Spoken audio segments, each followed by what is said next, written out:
नमस्कार, मैं हूं खुशबू पांडे। स्वागत है आपका हमारे खास कार्यक्रम गणतंत्र की 26 कहानियां में। पूरा देश 76वां गणतंत्र दिवस बड़े हर्षोल्लास से मना रहा है। गणतंत्र दिवस यानी कि वो दिन जब पूरा हिंदुस्तान स्वाधीनता और शौर्य दोनों को एक साथ सलाम करता है। ये दिन सभी भारतीयों के लिए बहुत खास होता है। जी हाँ, 26 नवंबर 1949 को भारत का संविधान लिखकर तैयार हुआ था और 26 जनवरी 1950 को देश के पहले राष्ट्रपति डॉक्टर राजेंद्र प्रसाद ने 21 तोपों की सलामी के साथ झंडा वंदन किया और इसी दिन संविधान को लागू किया गया। तब से भारत को एक पूर्ण स्वराज घोषित कर दिया गया था। तो चलिए आज आपको 26 जनवरी यानी कि गणतंत्र दिवस की 26 कहानियों से रूबरू कराते हैं और आपको हर वो जानकारी देंगे इन 26 कहानियों के जरिए जो 26 जनवरी को गणतंत्र दिवस बनाता है। तो बने रहिए अगले 20 मिनट तक हमारे साथ और देखते रहिए हमारा खास कार्यक्रम गणतंत्र की 26 कहानियां।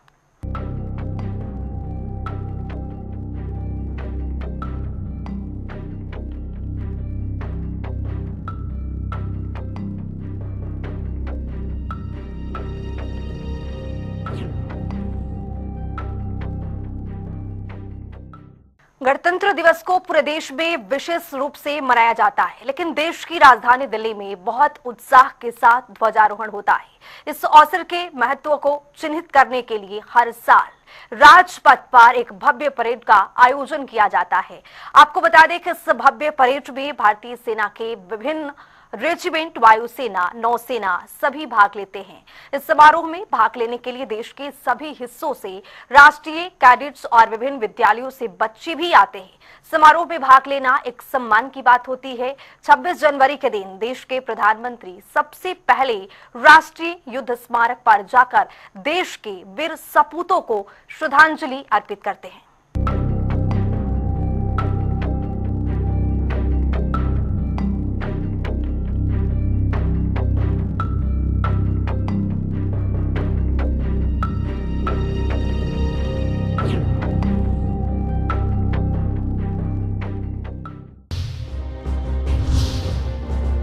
साल 1929 ये वही दिन था जब दिसंबर महीने की कड़ाके की ठंड में लाहौर में भारतीय राष्ट्रीय कांग्रेस का अधिवेशन हुआ था, जिसकी अध्यक्षता खुद पंडित जवाहरलाल नेहरू ने की थी।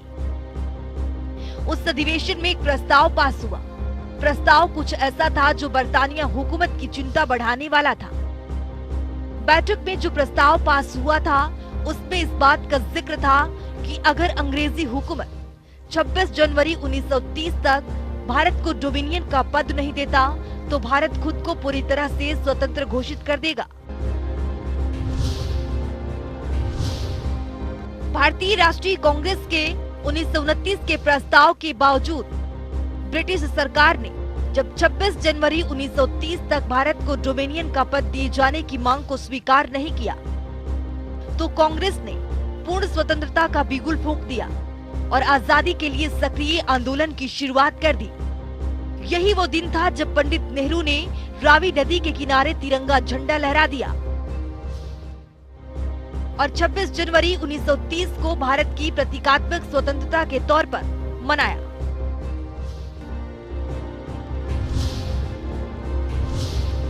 आपको शायद ये जानकर हैरत हो सकती है कि 1947 में भारत की आजादी से पहले तक 26 जनवरी को भारत की प्रतीकात्मक स्वतंत्रता के तौर पर मनाया जाता रहा और साथ ही पूर्ण आजादी का संघर्ष भी चलता रहा।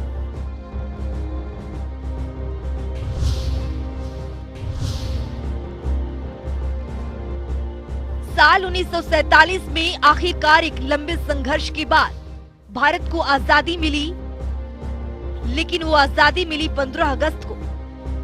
ऐसे में 26 जनवरी साल 1930 में जिस प्रतीकात्मक स्वतंत्रता की घोषणा हुई थी उसे आजादी की तारीख में अंतर होने की वजह से आगे बरकरार नहीं रखा जा सका।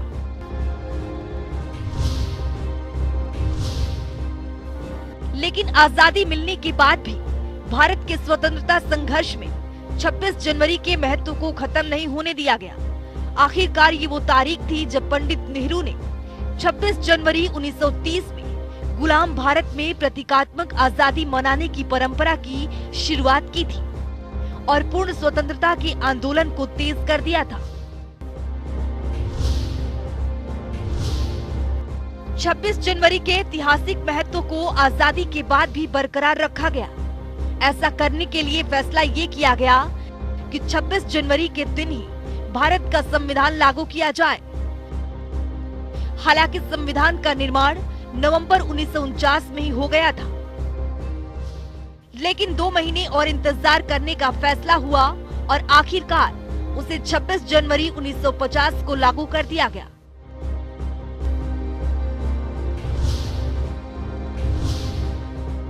गणतंत्र भारत का संविधान दुनिया का सबसे बड़ा लिखित संविधान है, जिसमें दुनिया भर की अलग अलग देशों के संविधानों के कुछ विशेष अंशों की जगह दी गई है। संविधान को बनाने वाली संविधान सभा के अध्यक्ष डॉक्टर भीमराव अंबेडकर थे, जबकि जवाहरलाल नेहरू, डॉक्टर राजेंद्र प्रसाद, सरदार वल्लभ भाई पटेल, मौलाना अबुल कलाम आजाद समेत कई दूसरे बड़े लीडर्स इस सभा के प्रमुख सदस्य थे।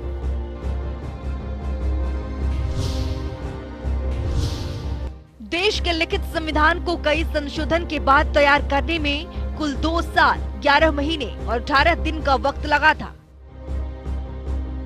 बहुत कम ही लोग ये जानते हैं कि भारत का संविधान 26 जनवरी 1950 को इंडियन स्टैंडर्ड टाइम के मुताबिक 10:18 पर लागू हुआ था।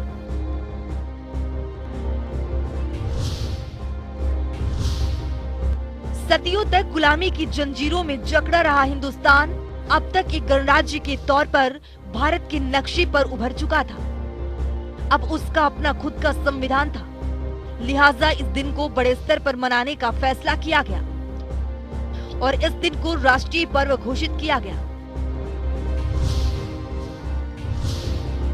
26 जनवरी का ही वो ऐतिहासिक दिन है जब भारतीय गणराज्य को उसका पहला राष्ट्रपति मिला था।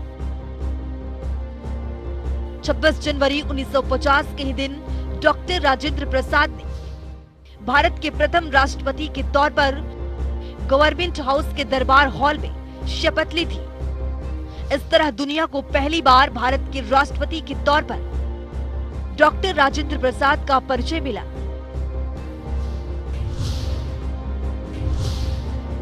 गणतंत्र दिवस का जिक्र होते ही राजपथ पर देश की सेनाओं के बाकी जवानों की शानदार परेड की तस्वीर जहन में उभरती है।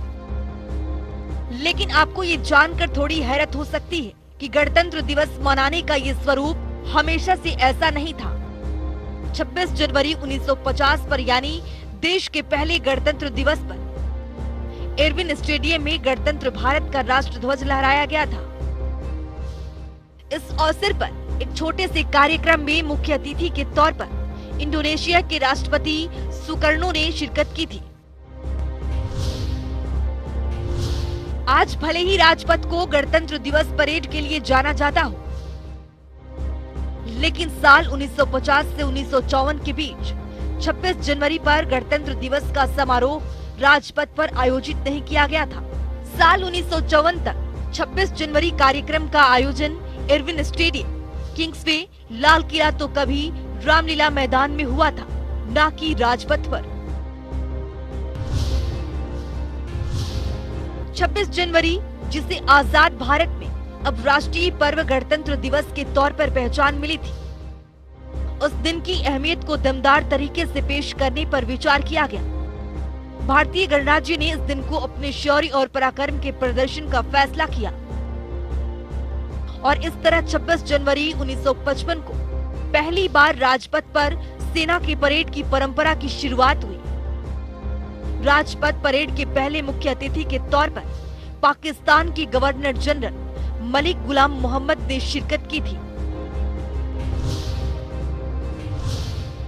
26 जनवरी को होने वाली गणतंत्र दिवस की परेड में आमतौर पर सेना के तीनों अंगों की टुकड़ियां, अर्धसैनिक बल और पुलिस बल के जवानों की भव्य परेड के तौर पर जाना जाता है। लेकिन आपको ये जानकर हैरत होगी कि साल 1963 में एक ऐसा मौका भी आया था जब तत्कालीन प्रधानमंत्री पंडित जवाहरलाल नेहरू ने आरएसएस यानी राष्ट्रीय स्वयंसेवक संघ को परेड में शामिल होने के लिए आमंत्रित किया था। उन्हें ये न्योता सम्मान स्वरूप 1962 में हुए भारत चीन युद्ध के दौरान सरकार और सेना का बड़ा सहयोग करने के लिए दिया गया था। 1963 की गणतंत्र दिवस परेड में संघ के करीब 3000 स्वयंसेवकों ने भाग लिया था।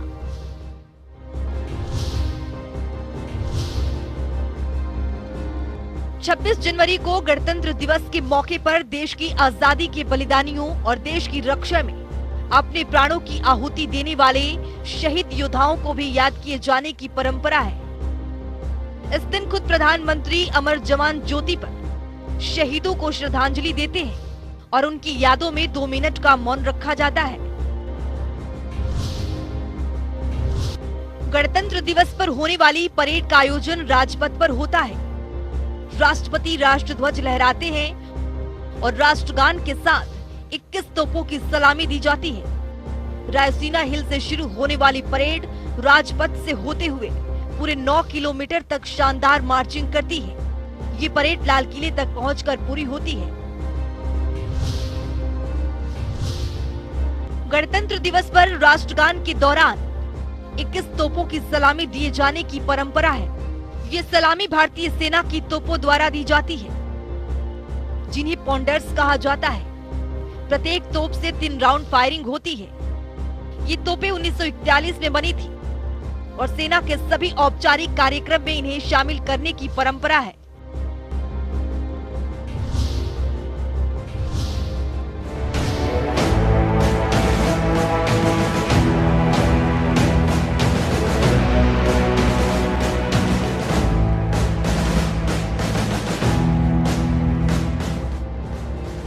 छब्बीस जनवरी गणतंत्र दिवस के मौके पर राजपथ पर आयोजित कार्यक्रम में मुख्य अतिथि को बुलाए जाने की परंपरा रही है। लेकिन मुख्य अतिथि के तौर पर न्योता किसे भेजा जाएगा, उसका फैसला एक लंबे विचार विमर्श के बाद किया जाता है। विदेश मंत्रालय भारत और उसके करीबी देशों के बीच संबंधों को ध्यान में रखकर कई मुद्दों पर विचार करता है, जिसमें राजनीतिक, आर्थिक, वाणिज्यिक संबंध और सैन्य सहयोग आदि पहलुओं पर भी विचार किया जाता है।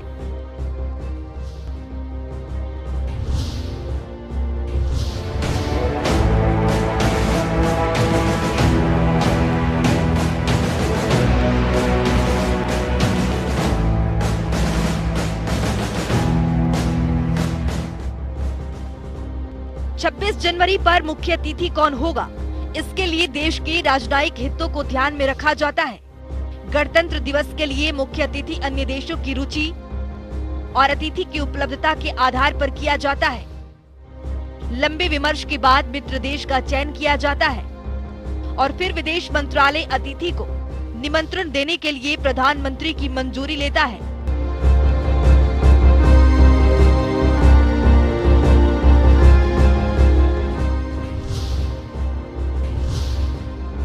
छब्बीस जनवरी पर अमूमन अतिथि वही बुलाए जाते हैं जिनकी गिनती भारत के मित्र देशों के तौर पर होती रही है। लेकिन इस तरह की परंपरा के विपरीत 2 मौके ऐसे भी रहे जब 26 जनवरी पर दुश्मन देश पाकिस्तान से भी मुख्य अतिथि को न्योता भेजा गया। साल 1955 में पहली बार पाकिस्तानी गवर्नर जनरल मलिक गुलाम मोहम्मद ने शिरकत की थी, जबकि दूसरी बार साल 1965 में पाकिस्तान के खाद्य एवं कृषि मंत्री राणा अब्दुल हमीद ने शिरकत की थी। इसी के कुछ महीने बाद भारत और पाकिस्तान के बीच भीषण युद्ध भी हुआ था।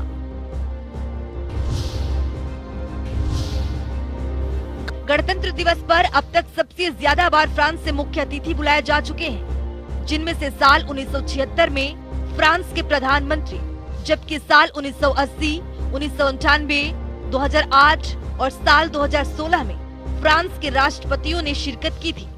वहीं यूनाइटेड किंगडम की ओर से भी 5 बार मुख्य अतिथि गणतंत्र दिवस में शामिल हो चुके हैं, लेकिन अधिकतर बार यूके की ओर से उनके प्रतिनिधियों ने ही शिरकत की थी।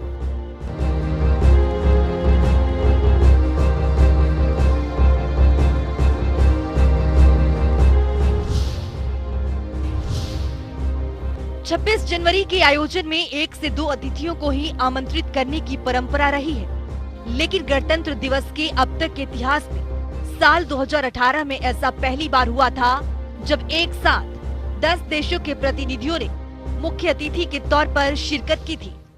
आसियान देशों के प्रतिनिधियों में थाईलैंड के प्रधानमंत्री प्रायुत चान-ओ-चा, म्यांमार की तत्कालीन सर्वोच्च नेता आंग सान सू की, ब्रुनोई के सुल्तान हसन अल बोल्किया, कंबोडिया के पीएम हुन सेन, इंडोनेशिया के राष्ट्रपति जोको विडोडो, सिंगापुर के प्रधानमंत्री ली सिएन लूंग, मलेशिया के प्रधानमंत्री नजीब रजाक, वियतनाम के प्रधानमंत्री न्यूगेन शुयान फूक, लाओस के प्रधानमंत्री थोंगलॉन सिसोलिथ और फिलीपींस के राष्ट्रपति टिग्रो दुतेर्ते शामिल हुए थे।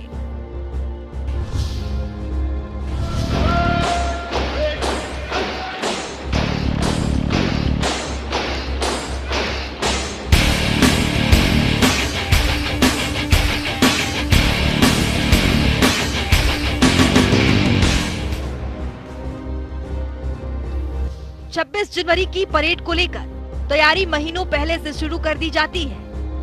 इसके लिए परेड में भाग लेने वाली सेना की अलग अलग रेजिमेंट्स की टुकड़ियां करीब 600 घंटे का अभ्यास करती है। इस अभ्यास के दौरान ये 12 किलोमीटर लंबी परेड की प्रैक्टिस करते हैं, जबकि गणतंत्र दिवस पर परेड करते हुए 8 से 9 किलोमीटर की दूरी तय करते हैं।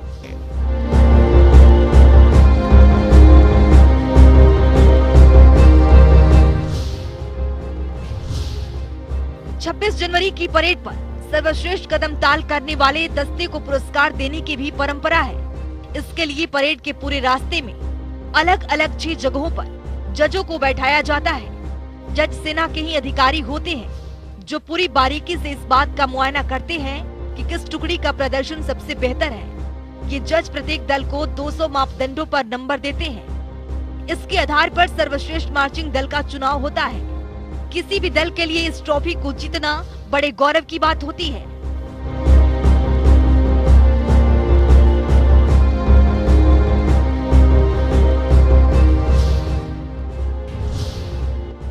परेड में शामिल होने वाले प्रत्येक जवानों को 4 स्तर की सुरक्षा जांच से गुजरना पड़ता है। उनके हथियारों को भी कई चरणों में गहन जांच होती है।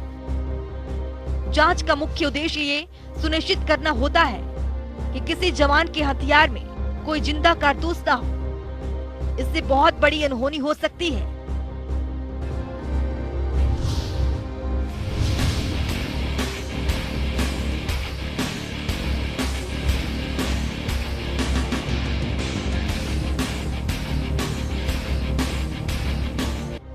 गणतंत्र दिवस की आयोजन की जिम्मेदारी रक्षा मंत्रालय की होती है। आयोजन में करीब 70 दूसरे विभाग और संगठन रक्षा मंत्रालय की मदद करते हैं। परेड के सफल संचालन के लिए सेना के हजारों जवानों समेत अलग अलग विभागों के भी काफी संख्या में लोग लगाए जाते हैं। तब कहीं जाकर आप 26 जनवरी को गणतंत्र दिवस के समय आयोजन का आनंद उठा पाते हैं।